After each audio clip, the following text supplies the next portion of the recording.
Hi everybody, today we'll be talking about bank deregulation. So in the last few weeks you may have seen in the news that the House and the Senate are moving through different versions of bank deregulation, rolling back some of the regulations put on during the Dodd-Frank bill passed in the aftermath of the economic downfall in 2008, which was largely triggered by the collapse of a lot of these banks. Well, in particular, I'm going to be focusing on the Senate version that was just passed by 67 to 31 vote, known as the Economic Growth, Regulatory Relief, and Consumer Protection Act. Love the name of these bills. They're always, they sound so great, but really, are they? Who the hell knows? So what they claim to be doing is reducing regulation and burden on community banks.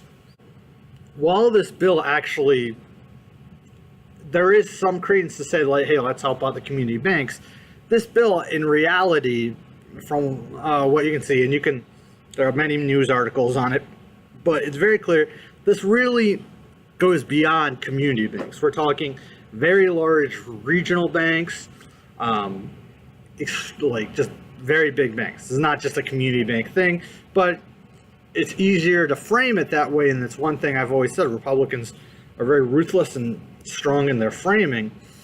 They say, oh, we're just trying to help the little guy. Are they really? No. The little guy may get some help as part of this, but primarily they are helping pretty big characters in the form of large regional banks.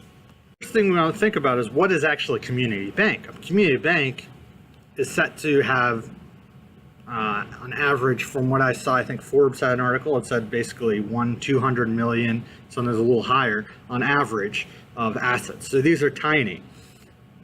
Dodd-Frank didn't even get close to that level. Dodd-Frank set a threshold at 50 billion for banks. Any banks larger than that have to adhere to stricter guidelines. If they crash, or if they fail, this whole idea of too big to fail is there, and you'll have a significant effect like we saw in the 2008 meltdown, so to speak. So the major thing this bill does is it increases the threshold from 50 billion to 250 billion. It's five-fold higher. And that's actually looking at larger regional banks. According to Business Insider, this talked to things like BB&T, Fifth Third Bank, SunTrust. I saw also Countrywide, which was one of the banks that contributed actually in 2008 with its problems. So, the notion that it's a community bank is actually kind of not, it's a fallacy. It's bullshit.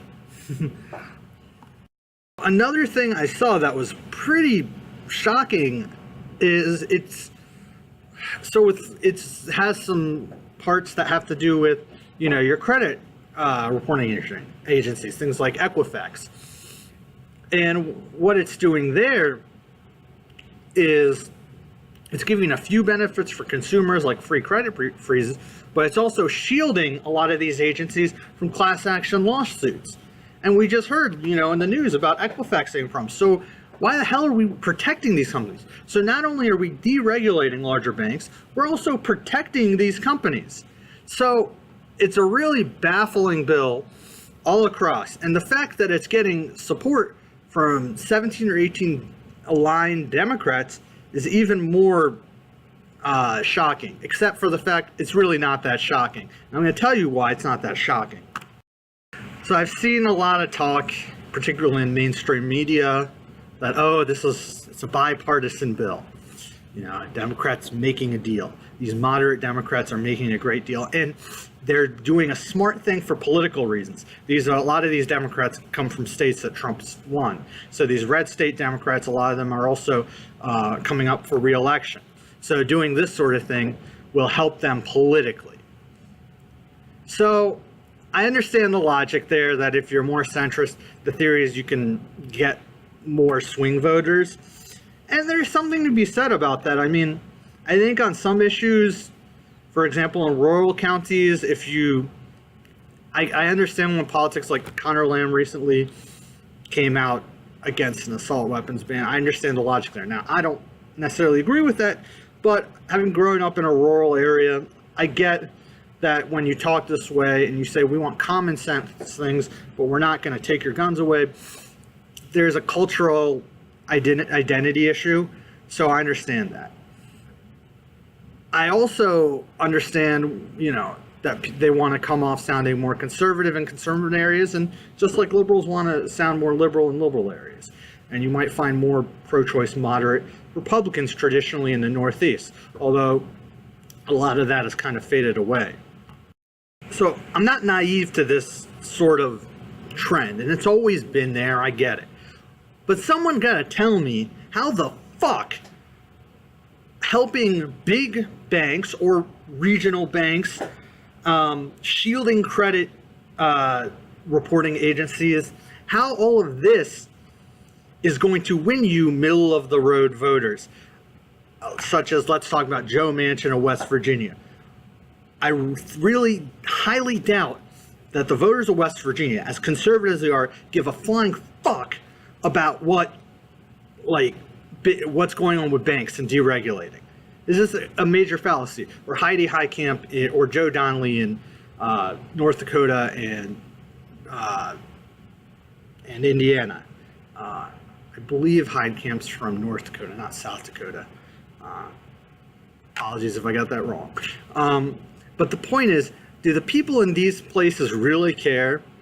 But you see in the news media, everyone's like, oh, it's a bipartisan solution. A bipartisan solution, okay.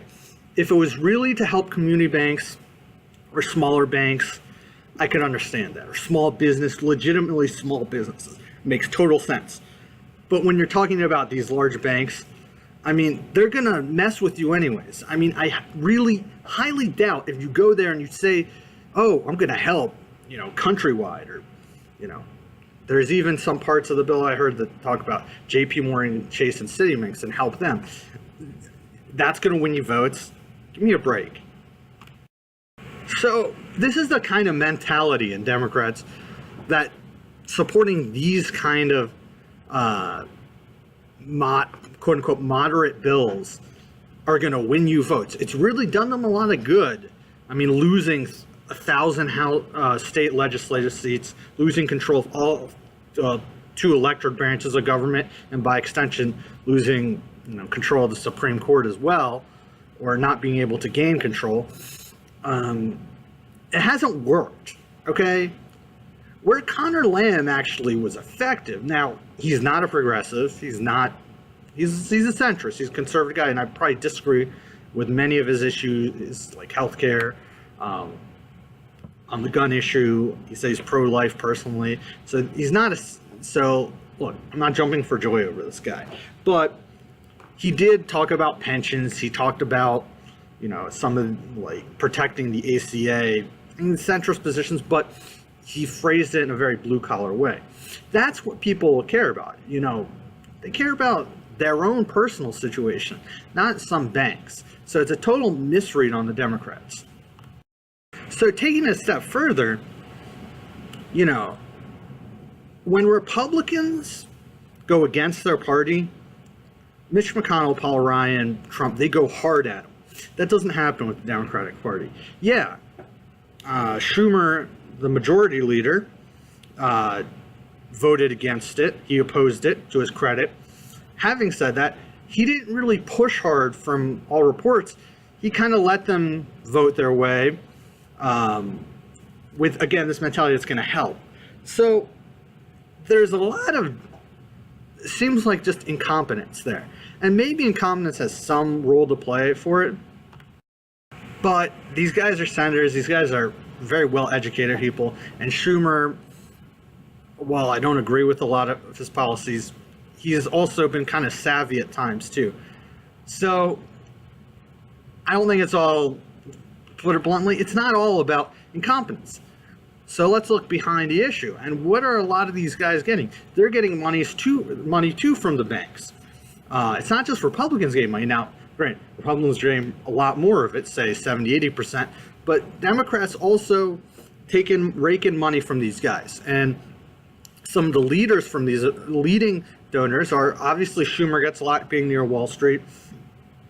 But in addition, people like Heidi Heitkamp, Joe Donnelly, John Tester, they get a lot of money too. So under the guise of talking about bipartisan, they say that so they can go into an election, but really they're just, helping their donors. And the point again is, yeah, Republicans do a lot more of this in a lot of regards, but Democrats do it too. And maybe instead of working on these kind of solutions, just drive a harder bargain. You can get to the bipartisan solution, that's fine. But, stand up for something. So my point, anyways, is instead of what the process was Crapo from Iowa, the Republican, met with some of these moderate members on the banking bill. And there were a number of these members. And by the way, how the hell did all these moderates get on the banking committee? So that's just bad assignment placement, So then they already gave up, on anything that would be remotely progressive. And they were already saying, we're going to come close to you. So instead of a 50-50 negotiation, it was already 80-20. On top of that, the House bill is even more stringent, and they say the Senate bill is too moderate. So it's going to move even more further over to help the banks. Now, imagine if instead of that, Democrats held together. When these guys tried to go rogue, the Democratic leadership would have behaved like Republicans and forced them and whipped them into shape. If they did that, and they said let they go to the Republicans, because they actually in the Senate do have the power to filibuster, so they actually have some leverage to work with. In the House, they're kind of fucked no matter what. And let's say they said, okay, we'll help. We'll work with you on raising, but we should add more. Let's bring back Glass-Steagall. Let's break up the really, really big banks, and then we'll work with you on this. And they really held a hard bargain. And what this comes back to is the real problem with Democrats. They lack any semblance of a backbone. They could drive a hard bargain. Even though they're not in power, they could get some concessions. And really here, they didn't get any concessions. They keep meeting Republicans halfway. So, all right, we'll give you 50%. Let's meet you at 75. And then Republicans say, okay, then we'll go over even more. All right, we'll go to 80%. And they keep moving. And that's part of why, a lot of the window is moved over. The Republicans control the message. They've out-messaged Democrats every way possible. Sometimes I wonder, are these guys just paid to lose by a big donor? And, they want these more corporate-friendly policies, so they're willing to work with Republicans and get this. So we see this, not only this issue, in many issues, and you'll see, in other issues, we've seen this similar kind of situation with Democrats just caving because they fall into this myth that the country is center right. So people will respect you if you stand for something, even if they don't always agree with you. If you stand for something and you message and you say, I'm doing this for your good, I want to help you, instead of just, caving in, and then when you lose elections, blame it on the people. Now, yes, there are some really crappy people out there, no doubt about it. But then you want to do and I try not to mention her name as much as possible, but Hillary Clinton, I saw in India, she decided to vote, is basically voter shaming. It's saying, oh, I won the areas that matter. It's just like when Republicans say, oh, I won real America. Yeah, I mean, some of Trump's voters were racist, but not all of them. We got to figure out and work on this issue of, stop blaming the voters. You lost because you lost, all right? And this is why you lost, because you can't message, because you can't campaign, all right?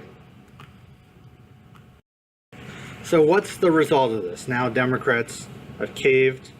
The moderates the quote-unquote moderates have helped them deregulate. So what happens in the future?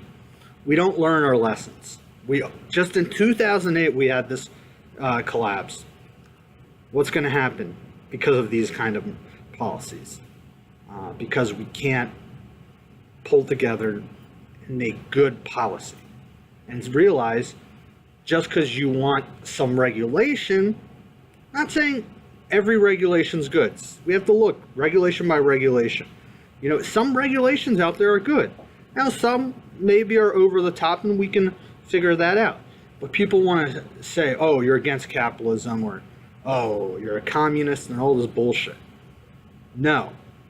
Simply put, you have to have some regulation. Otherwise, your water is dirty. Otherwise, you lose the whole idea of capitalism, which is competition, right? Now, if you don't have any regulation, these banks get so big, and then if one of them crashes, everything goes to hell. Moreover, you don't have any real competition, then the banks can fuck over all of us. And over time, if we don't do anything about it, it'll get worse and worse and worse and worse. And history shows, eventually, when you have so much income inequality, that the middle class will collapse on itself, and then you have just a mess. All right, we should do something about it before that point. So the bottom line is, to succeed in this area, Democrats need to grow a backbone, have a message, and stick to a few principles. I'm not saying they have to be purists or agree on everything, but traditionally, the Democrats, the left, the labor, they're supposed to represent the normal person, the moderate income. And the Republicans will represent the upper class, all right, the rich. But that's changed, and that's why Democrats lose. So they need to find their soul, they need to find their voice, they need to find an identity.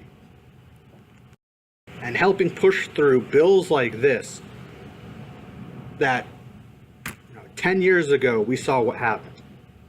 And they won't change. They won't fix the problem. They'll just help make the problem worse.